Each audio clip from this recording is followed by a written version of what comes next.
Thebes, a sublime capital of the country on the Nile.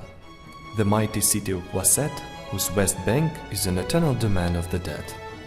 Its temples and tombs are the magnificent testimony of the power and glory of ancient kings. Its primeval rock conceals amazing treasures from the past. These treasures are telling us their wonderful stories, Egyptian heritage stories.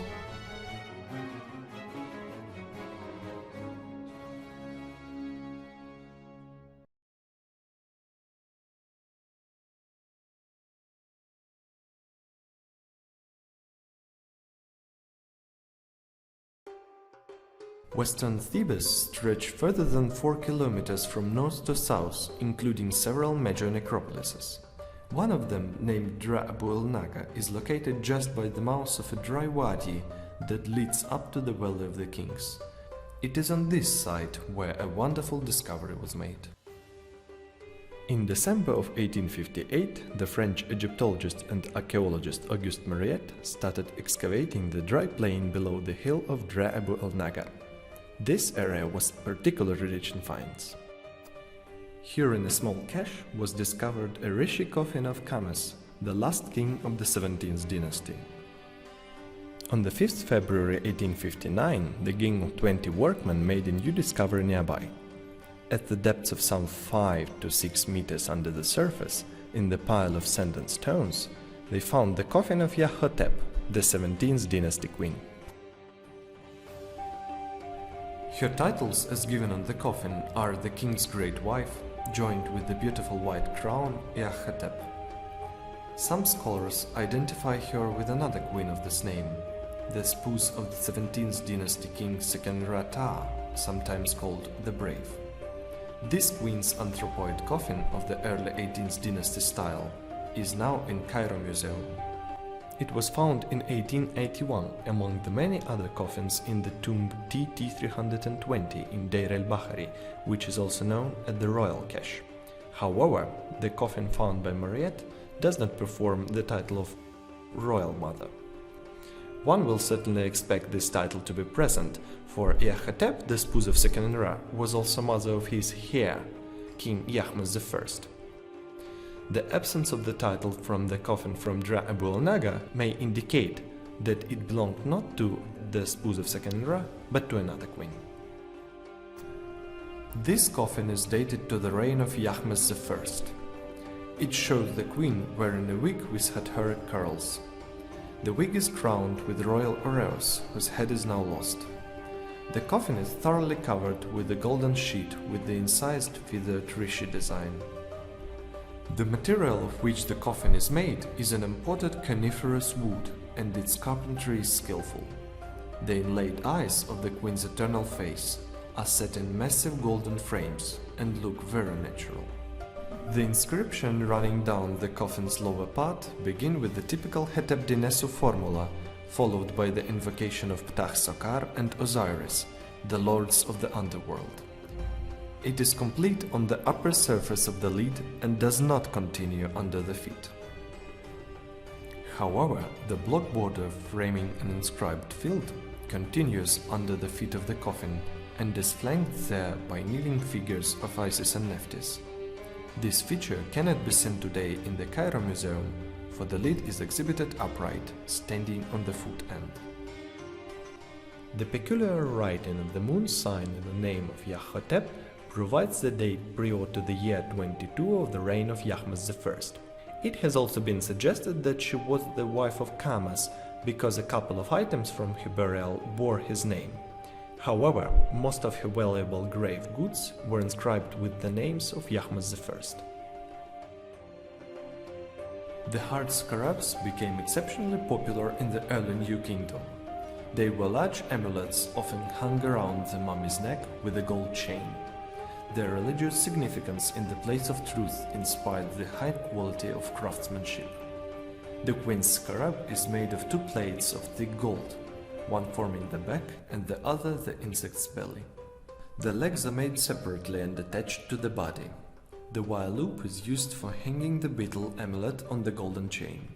This chain ends with goose heads with folded necks. The gem in the hull showed an impressive technical skill and is a nice example of the early New Kingdom jewelry. This bracelet consists of two pieces connected by hinges. The pin of one of them is riveted, while the pin of the other is left free, which allows the bracelet to open. The inner side of the bracelet is of solid gold.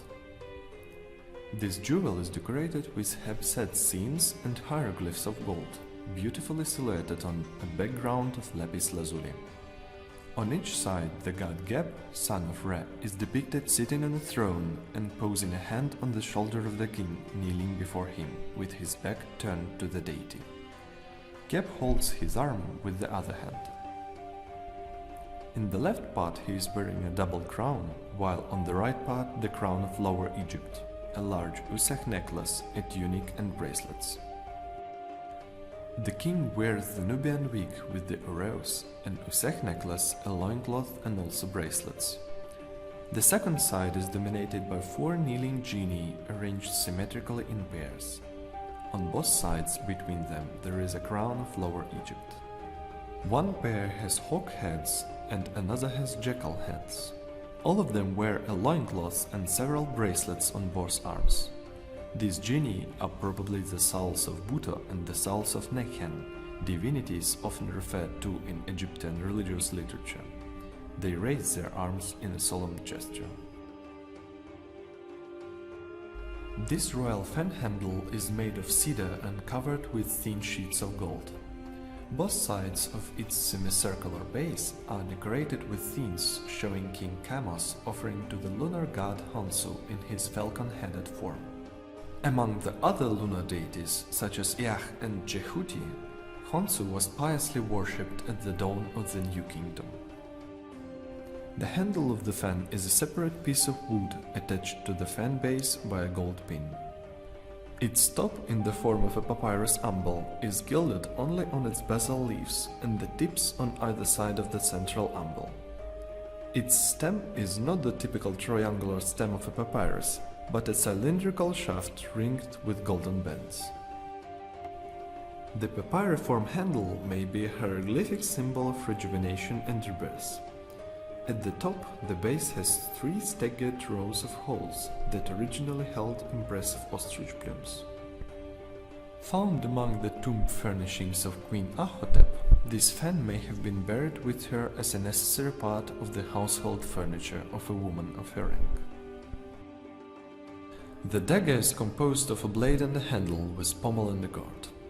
The handle is wooden but completely covered with gold. It is decorated with precious stones and pearls.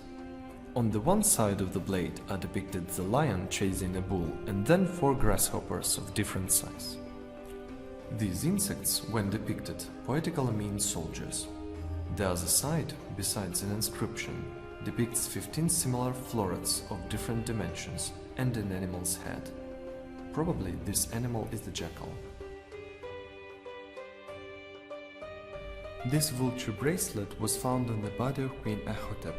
It was made of two pieces connected by two hinges, one of which opens with a removable pin.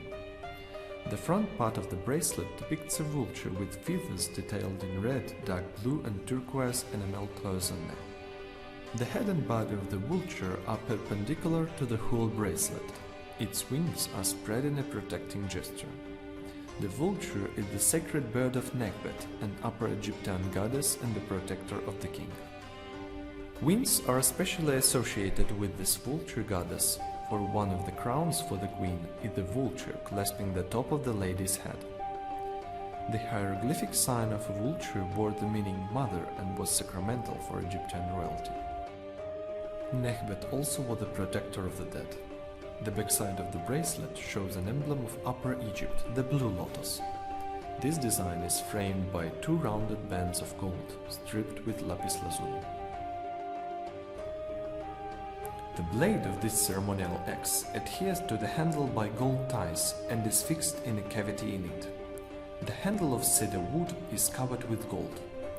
On the one side of the axe, the composition is divided into three compartments, including Hech, the symbolic figure of eternity, the Nepti symbol, and the king in the form of Sphinx, holding his foe's head in the paw. The last detail makes the weapon unique and may indicate that it was not manufactured by the Egyptians. The stones used for inlays are carnelian, turquoise and lapis lazuli. On the other side, the composition is also divided into 3 compartments, including the cartouches of Yahmes I, the king himself striking an enemy, and the warlike god Mantu in the form of griffin. This depiction is very similar to Cretan frescoes. This pectoral is executed in the form of naos. It depicts a king in the Nubian wig standing at the middle of the solar bark, flanked by the gods Amun and Dra. They purify him with the water from small libation vases. Amun is on the left, wearing a crown with 2 large plumes, while Ra, surmounted by a sun disk, is on the right. 2 vultures soar above the gods, protecting them with outstretched wings. At the bow of the bark there is a cartouche with royal nomen Yahmes, and another one is at the stern with the pronomen Fiechter. The scene is entirely executed in gold, carnelian, lapis lazuli and turquoise.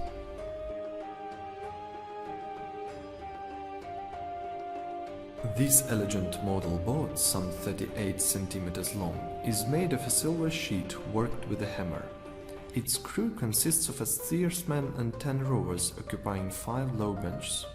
Each of the crew members has an oar, the steersman's one is the longest. The figurines are rudely made and are poor in details, as are most funerary models of that period. This boat was supposed to be the queen's ceremonial vessel in the underworld. The amulet depicting a fly, FF in Egyptian, has a long history, being already found in the pre-dynastic Nagada culture graves. This amulet was an honorable military award given by the sovereign to his bravest soldiers. Perhaps the idea of this amulet lays in the fly's typical behavior. The golden fly rewarded the soldiers' persistence in attacking the enemy. The set of 3 golden flies among the burial goods of Ahhotep raised some debate concerning her role in the war against the Hyksos. These flies were assigned directly to her, making her an actual leader on the battleground. However, it would be more plausible to consider these flies as a reward to be for her soldiers in the underworld. The fate of this great treasure was dramatic. The excavations in Dra Abu el-Naga were held without supervision, because Mariette's assistant Bonnefoy, who had to supervise the dig, died almost immediately after his arrival to Luxor. Before Mariette was able to properly examine the find, the governor of the city of Cana had the coffin opened. His people robbed and destroyed the mummy and sent all her jewelry and funerary equipment on the ship to Khedive Mohammed Said. Fortunately, Mariette had already obtained the full list of finds from one of his employees at Thebes, so he knew what to do. He managed to intercept the ship before it reached Cairo and brought the treasures to the newly opened Bulaq Museum. They remained there until 1867, when they traveled to Paris as a part of the Egyptian Pavilion on the World Exhibition. Their splendor and beauty was so captivating that Empress Eugénie, the wife of Napoleon III, asked Khedive to sell them to her. It was only through firm resistance of Mariette they returned back, where we can see them now in all their brilliance and glory.